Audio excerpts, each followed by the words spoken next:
بسم اللہ الرحمن الرحیم۔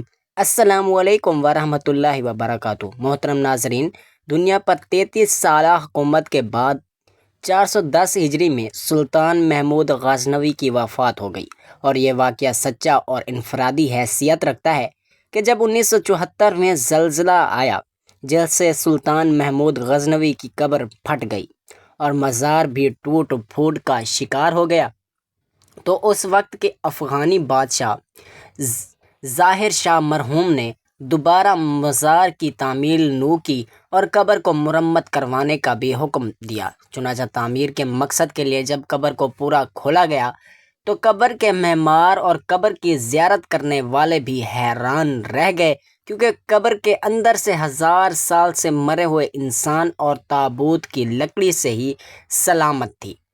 سب لوگ حیران اور ورقہ حیرت کا شکار ہو گئے۔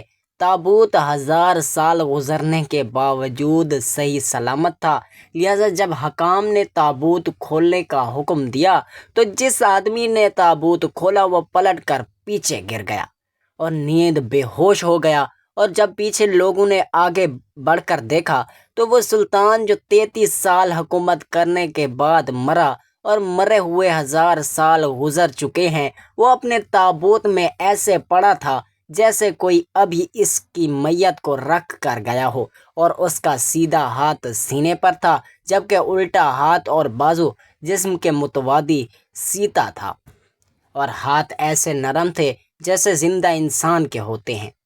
دوستو، زندگی مختصر ہے اور وقت تیزی سے گزر رہا ہے۔ وقت کے آگے طاقتور سے طاقتور بادشاہ کمزور اور بے بس ہے۔ وقت کو کوئی نہیں روک سکتا، لیکن وقت پر جس شخص نے اللہ کی مخلوق کی بہترین بھلائی اور اللہ کی خوشنودی کو مقدم رکھا، وہی شخص مرنے کے بعد بھی لاپانی ہے۔ سلطان محمود غزنوی صحیح معنوں میں دین اسلام کا محب اور محافظ، بلند کردار اور بلند حوصلہ شخص تھا، جو نبی کریم صلی اللہ علیہ وآلہ وسلم سے والہانہ محبت کرتا تھا۔ ایک دفعہ سلطان نے اپنے غلام ایاز کے بیٹے کو آواز دی، ایاز کے بیٹے مجھے وضو والا لوٹا پکڑا کہہ کر بلایا، تو ایاز جو کہ سلطان سے ایک سچے مرید کی طرح محبت کرتا تھا، فوراً حاضر ہوا اور کہنے لگا، حضور مجھ سے کوئی غلطی سرزد ہوئی جو آج آپ نے میرے بیٹے کو نام سے نہیں پکارا۔ سلطان محمود غزنوی نے کہا کہ ایسا نہیں ہے، کیونکہ تمہارے بیٹے کے نام میں محمد آتا ہے اور میں اس وقت بے وضو تھا، اس لیے میں نے تمہارے بیٹے کو نام سے نہیں پکارا۔ تو ناظرین، آپ اندازہ لگا لیں کہ جو سلطان بے وضو لفظ محمد بھی نہیں لیتا تھا، تو اس سلطان کو محمد عربی صلی اللہ علیہ وآلہ وسلم کی ذات اقدس سے کس قدر محبت ہوگی۔ ناظرین گرامی، اس کے علاوہ بھی محمود و ایاز کے بہت سے قصے مشہور ہیں۔ محمود غزنوی افغانستان کا بادشاہ تھا، وہ بہت پرعزم اور باہمت بادشاہ تھا۔ ایاداس کا ایک غلام تھا جو کہ اپنی ذہانت و قابلیت، فرض شناسی اور ایمانداری سے محمود کا وزیر خاص بن گیا۔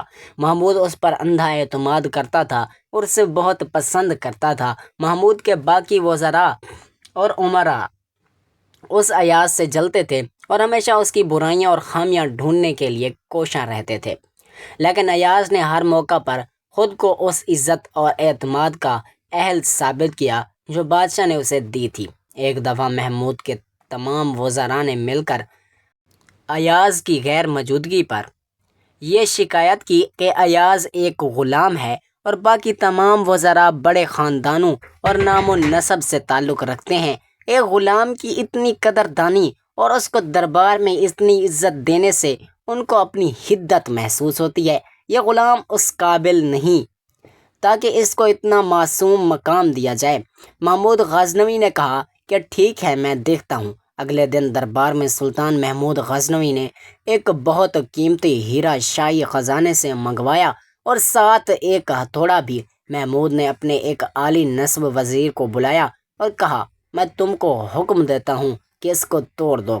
وزیر نے اپنے آپ کو عقل مند ثابت کرنے کی کوشش میں کہا، بادشاہ سلامت، یہ ایک بہت قیمتی ہیرا ہے اور ریاست کی امانت ہے، اس کے ٹوٹنے سے نقصان ہوگا، اس لیے میرے خیال میں بادشاہ سلامت اپنے فیصلے میں نظر ثانی فرما لیں۔ محمود غزنوی نے کہا کہ ٹھیک ہے۔ محمود نے ایک اور وزیر کو بلا کر یہی حکم دیا۔ اس نے بھی اس کی وجہ بیان کی اور خود کو بادشاہ اور قوم کے نقصان بچانے کے لیے عقل مند ثابت کیا، یہاں تک کہ محمود نے ایک ایک کر کے تمام وزراء کو بلایا اور وہی حکم دہرایا، لیکن کسی نے بھی ہیرا نہیں توڑا۔ ان میں سے ہر ایک نے انکار بھی نہیں کیا، لیکن کوئی نہ کوئی عقلی دلیل دی اور معذرت کرتا رہا۔ محمود غزنوی سب سے خوش ہوا، انہوں نے بادشاہ اور قوم کو نقصان سے بچا لیا۔ آخر میں محمود نے ایاز کو بلا کر وہی حکم دیا۔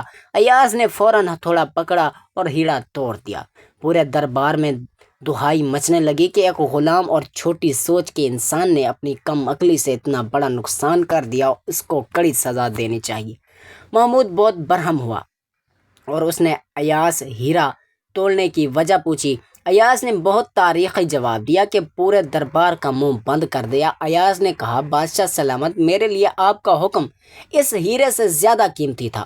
ناظرین گرامی، اس کے علاوہ محمود غزنوی کے مصاحبین نے انہیں یہ شکایت بھی کی کہ بادشاہ سلامت، ایاز کی ایک الماری ہے، یہ اس الماری کو تالا لگا کر رکھتا ہے اور وہ روزانہ اس الماری کو کھول کر بھی دیکھتا ہے اور کسی دوسرے بندے کو دیکھنے نہیں دیتا۔ ہمارا خیال ہے کہ اس نے آپ کے خزانے کے قیمتی ہیرے اور موتی اس کے اندر چھپا رکھے ہیں، آپ ذرا اس کی تلاشی لیجئے۔ جب بادشاہ کو یہ شکایت لگائی گئی تو بادشاہ سلامت نے اسی وقت ایاز کو بلایا اور کہا کہ ایاز، کیا تمہاری الماری ہے؟ اس نے کہا، جی ہاں۔ بادشاہ نے پوچھا کہ اسے تالا لگا کر رکھتے ہو؟ اس نے جواب دیا، جی ہاں۔ پوچھا، کسی اور کو دیکھنے بھی نہیں دیتے ہو؟ عرض کیا، جی نہیں۔ پھر پوچھا، کیا تم خود اسے روزانہ دیکھتے ہو؟ عرض کیا، جی ہاں۔ پھر بادشاہ نے فرمایا کہ چابی لاؤ۔ ایاز نے چابی دے دی۔ بادشاہ نے کسی بندے کو بھیجا کہ جاؤ اس الماری میں جو کچھ بھی موجود ہے وہ یہاں لا کر سب کے سامنے پیش کر دو۔ خاصے دین بڑے خوش ہوئے کہ دیکھو اب اس کی حقیقت کھل جائے گی۔ جب اس کی چوری کا سامان آئے گا تو بادشاہ بھی اس کو یہاں سے دھکے دے کر نکال دے گا۔ لیکن اللہ کی شان، جب وہ بندہ واپس آیا تو اس نے بادشاہ کے سامنے 3 چیزیں رکھیں، ایک پرانا جوتا، ایک پرانا تہبند اور ایک پرانا کرتا۔ بادشاہ نے پوچھا، اس میں کچھ اور نہیں تھا؟ اس نے کہا، جی نہیں، یہی کچھ تھا۔ بادشاہ نے کہا، ایاز، اس میں تو کوئی ایسی قیمتی چیز نہیں ہے جسے تم تالے میں بند کر کے رکھو اور کسی دوسرے کو دیکھنے بھی نہ دو، اور کوئی ایسی چیز بھی نہیں ہے کہ جسے تم روزانہ چیک کرو کہ ٹھیک ہے یا نہیں۔ ایاز نے کہا، بادشاہ سلامت، بات یہ ہے کہ میرے نزدیک یہ چیزیں بہت قیمتی ہیں۔ بادشاہ نے پوچھا کہ وہ کیسے؟ اس نے کہا، بادشاہ سلامت، وہ اس لیے کہ میں جب آپ کے دربار میں پہلی مرتبہ آیا تھا تو یہی جوتے پہنے ہوئے تھے، یہ تہمت باندھا ہوا تھا، یہی کرتا پہنا ہوا تھا، ان تینوں چیزوں کو محفوظ کر لیا۔ اب میں روزانہ الماری کھول کر ان تینوں چیزوں کو دیکھتا ہوں اور اپنے نفس کو سمجھ جاتا ہوں کہ ایاز، تمہاری اوقات یہی تھی، تم اپنی اوقات نہ بھولنا۔ اب تمہیں جو کچھ ملا ہے یہ سب تمہارے بادشاہ کا تم پر احسان ہے، لہٰذا تم اپنے بادشاہ کا احسان یاد رکھنا۔ بادشاہ سلامت، اسی طرح مجھے اپنی اوقات یاد رہتی ہے کہ میں کیا تھا اور مجھے بادشاہ کے قرب نے کیا کیا عزتیں بخشیں۔ دوستو، کاش ہماری بھی یہی کیفیت ہو جاتی کہ اللہ تبارک و تعالیٰ کی نعمتوں کا خیال رکھتے اور اپنی اوقات کو بھی یاد رکھتے۔ اس کے علاوہ ایک مرتبہ سلطان محمود غزنوی نے ایاز کو ایک انگوٹھی دی اور کہا کہ اس پر ایک ایسا جملہ لکھو جس کو اگر میں خوشی میں دیکھوں تو غمگین ہو جاؤں اور اگر غم میں دیکھوں تو خوش ہو جاؤں۔ تو غلام ایاز نے یہ لکھا، یہ وقت بھی گزر جائے گا، اللہ تعالیٰ کی بے شمار رحمتیں سلطان محمود غزنوی پر نازل ہوں اور انہیں جنت میں اعلیٰ مقام ملے۔ آمین۔ سلطان محمود غزنوی تاریخ اسلام کے ایک ممتاز حکمران اور فاتح تھے، جنہوں نے نہ صرف اپنی عسکری فتوحات سے شہرت حاصل کی بلکہ علم و ثقافت کے فروغ میں بھی اہم کردار ادا کیا۔ یہ مضمون ان کی زندگی کی فتوحات، علمی خدمات اور وراثت پر تفصیل سے روشنی ڈالے گا۔